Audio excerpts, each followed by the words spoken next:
우리 사랑하는 성도 여러분, 점심 식사들 맛있게 하셨습니까? 네.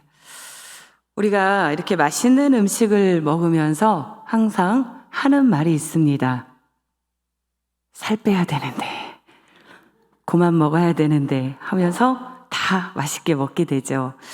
다이어트에 대한 관심이 높아지면서 음식과 레시피에 대한 지대한 관심들이 높아지고 있습니다. 그런데 신문에 보니 웃음의 운동 효과에 대해서 나와 있었습니다. 한 번 크게 웃으면 잇몸 일으키기 25번, 10초 동안 크게 웃으면 노젓기 3번, 15초 박장대소하면 100m 전력 질주를 하는 것과 같은 운동 효과가 있다고 합니다. 우리 성도 여러분들, 웃고 사시는 여러분들 되시기를 바랍니다. 우리 옆 사람과 함께 다시 한번 인사하도록 하겠습니다. 웃고 삽시다.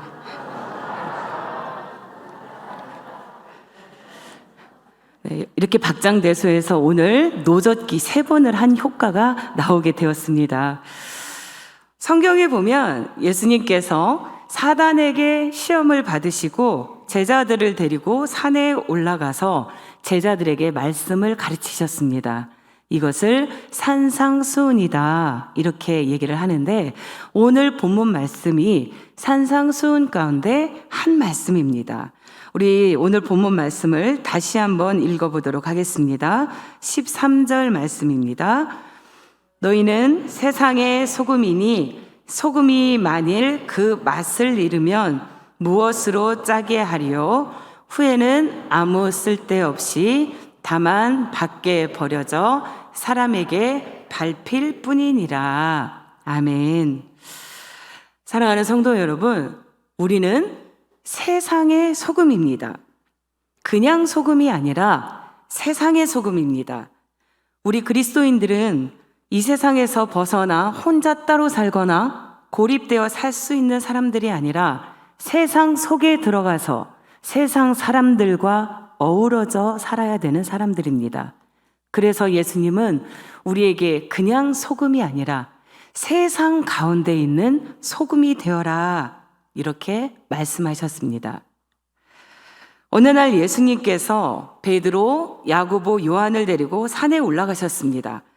그런데 예수님의 옷이 광채가 나고 세상에서 빨래하는 자가 그렇게 희귀할 수 없을 정도로 환한 모습으로 변화되었습니다. 그리고 그 곁에 모세와 엘리야가 함께 있는 아주 참으로 신기한 모습을 보게 되었습니다. 그 모습이 얼마나 신기로웠는지 베드로가 예수님에게 말했습니다. 마가복음 9장 5절 말씀을 제가 읽어드리겠습니다. 베드로가 예수께 구하되 랍비여, 우리가 여기 있는 것이 좋사오니 우리가 초막 셋을 짓되 하나는 주를 위하여, 하나는 모세를 위하여, 하나는 엘리야를 위하여 하사이다 하니. 우리도 요즘 아주 단풍철에 오색빛깔 아주 예쁜 단풍들이 물들어 있는 가운데 우리도 경치 좋고 환경 좋은 데 가면 뭐라고 얘기를 합니까? 와, 여기 살고 싶다. 여기 살았으면 좋겠다. 이런 말을 하게 됩니다. 바로 이 말은 베드로가 예수님에게 한 말입니다. 예수님, 여기가 좋으니 우리 이 산에서 내려가지 말고 여기서 살면 어떻겠습니까? 이 말을 했지만 예수님께서는 제자들을 데리고 그 산을 내려오셨습니다. 그리스도인은 바로 죄 많고 어둡고 불합리하고 불의한 세상이지만 이 세상 속에서 살아가야 하는, 그것도 빛과 소금의 역할을 감당하여 살아가야 되는 하나님의 백성임을 우리 예수님은 오늘 말씀 가운데 우리에게 일러주고 계십니다. 그렇다면 왜 예수님께서 차라리 빛과 소금이 되어라 하지 말고 사람들이 좋아하는 금이 되어라, 은이 되어라, 보석이 되어라 이랬으면 사람들에게 더 잘 통했을 텐데 왜 소금이 되라고 말씀하셨을까요? 소금은 옛날이나 지금이나 우리 생활 가운데 없어서는 안 되는 아주 중요한 것들입니다. 그러나 사람들은 소금을 중요하게 생각하지 않았습니다. 더욱이 예수님이 살던 당시에 소금은 바닷물을 가두어서 염전해서 만드는 것이 아니라 산이나 계곡에서 캐는 그런 소금이었습니다. 그러므로 당시 팔레스타인 지역의 소금은 값어치가 없는 이런 물건들을 비유해서 말씀하기도 했습니다. 그러나 소금은 어느 누구에게도 없어서는 안 될 중요한 물건입니다. 우리가 세상 속의 그리스도인으로 살면서 우리 그리스도인도 비록 세상의 가치로 볼 때 값없어 보이고 때로는 약해 보이고 바보같이 보여서 손가락질 당하는 일이 있다 한들 이 세상에서 없어서는 안 될 소금의 역할을 저와 여러분이 감당해야 할 것입니다. 우리가 이렇게 예수님께서 말씀하신 소금의 역할을 감당하기 위해서는 첫째로 맛을 내는 소금의 역할을 감당해야 합니다. 소금은 맛을 내는 역할을 합니다. 소금은 음식 속에 들어가면 맛을 내줍니다. 비록 짠맛을 가지고 있지만 떡에 들어가면 떡맛을 내고 김치에 들어가면 김치 맛을 내고 고기에 들어가면 고기 맛을 더욱더 감칠맛 나게 해줍니다. 싱거운 음식에 들어가면 거기에 짠맛을 내주기도 하지만 소금은 그 음식이 가지고 있는 그 맛을 더 맛있게 만들어주는 역할을 하게 됩니다. 그러므로 소금같이 살아야 하는 우리 그리스도인들은 세상의 사람들이 더욱더 살맛나게 만들어줘야 할 것입니다. 구원의 큰 기쁨을 가진 이 넓은 사랑을 가진 우리 그리스도인들이 세상의 사람들이 살아가면서 그 사람들이 가지고 있는 그 기쁨에 더한 기쁨을 느낄 수 있는 역할을 우리가 감당해야 할 것입니다.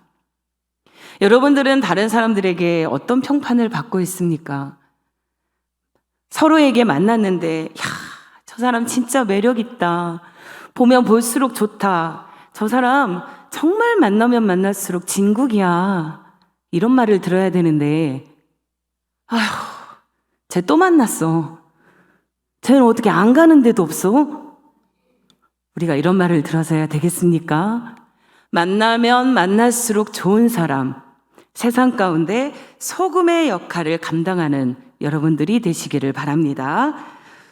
이런 소금의 역할을 감당하기 위해서 해야 할 일이 있습니다. 바로 오늘 본문 13절에 소금이 만일 그 맛을 잃으면 무엇으로 짜게 하리요? 후에는 아무 쓸데없어 다만 밖에 버리워 사람에게 밟힐 뿐이니라. 참 무서운 말입니다. 소금으로 있지만 소금의 그 짠맛을 다하지 못하면 무시당하고 쓸모가 없어져서 버림당한다는 얘기입니다. 소금은 짠맛을 가지고 있을 때만 가치가 있습니다. 여러분은 소금기가 있습니까? 여러분 모두로 인해서 세상의 다른 사람들이, 내 주변의 사람들이 살맛나는 여러분들 되시기를 바랍니다. 두 번째 소금의 역할은 바로 녹아야 한다는 것입니다. 소금이 제대로 음식 맛을 내고 음식이 썩는 것을 방지하기 위해서는 먼저 녹아야 합니다. 녹아 없어져야 합니다. 소금이 녹지 않으면 그 소금의 구실을 제대로 못하게 됩니다. 여기서 녹는다는 말은 바로 희생입니다. 자기의 본 형태는 없어지고 녹아들어서 자기의 모습을 찾을 수 없는, 그게 바로 녹아든다라는 의미입니다. 우리 예수님의 삶이 바로 그러했습니다. 마태복음 20장 28절 말씀 우리 다 같이 한번 읽어보도록 하겠습니다. 인자가 온 것은 섬김을 받으려 함이 아니라 도리어 섬기려 하고 자기 목숨을 많은 사람의 대속물로 주려 함이니라. 아멘. 요한복음 12장 24절에는 또한 이렇게 말씀합니다. 제가 읽어드리겠습니다. 내가 진실로 진실로 너희에게 이르노니 한 알의 밀이 땅에 떨어져 죽지 아니하면 한 알 그대로 있고 죽으면 많은 열매를 맺느니라. 예수님께서 제자들에게 너희는 세상의 소금이다 이렇게 말씀하시며, 이 얘기는 바로 너희는 세상 가운데 깨어져라, 희생해라, 녹아라, 그리고 죽어라, 썩어라 이렇게 말씀하고 있습니다.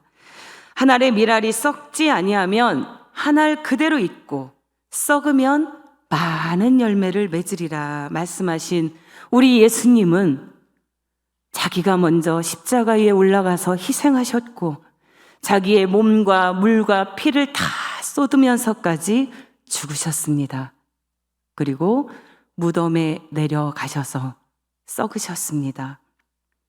그 썩어가는 길을 우리 앞에 내어놓으셨습니다. 사랑하는 성도 여러분, 우리는 지금 무엇을 위해 썩고 있습니까? 안산 제일교회 원로 목사님이신 고은 목사님의 시를 읽어드리겠습니다. 나는 도적입니다. 물건을 훔쳐서가 아니라 하루 종일 물질에 마음 두고 살았으니 도적이 그러하듯이 나 또한 도적입니다. 나는 음란자입니다.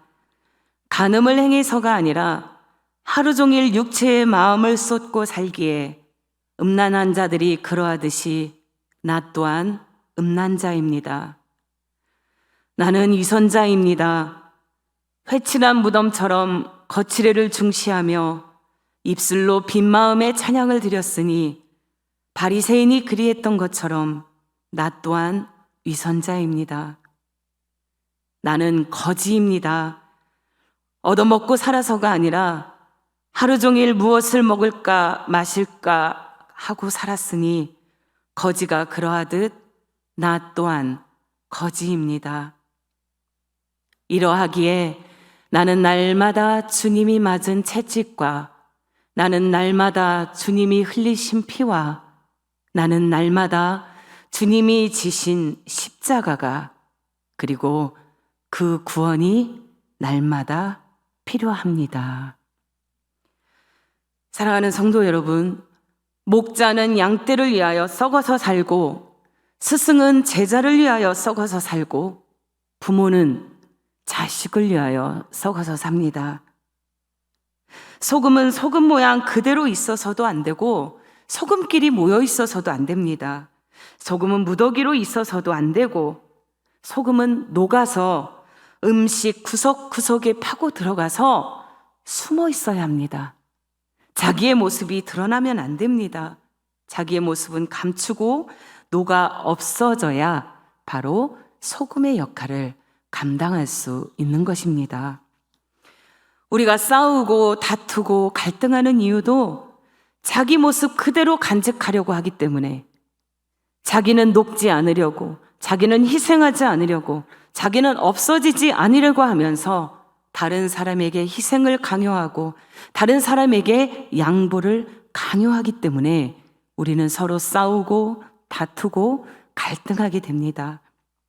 우리 모두가 자기의 견해, 자기의 주장, 자기 생각, 내가 지키려고 했던 그 모든 것들 주님의 말씀 안에 내려놓고 이제는 녹아지고 희생하고 썩어져서 우리가 소금의 역할을 제대로 감당하는 저와 여러분이 되기를 주님의 이름으로 부탁드립니다.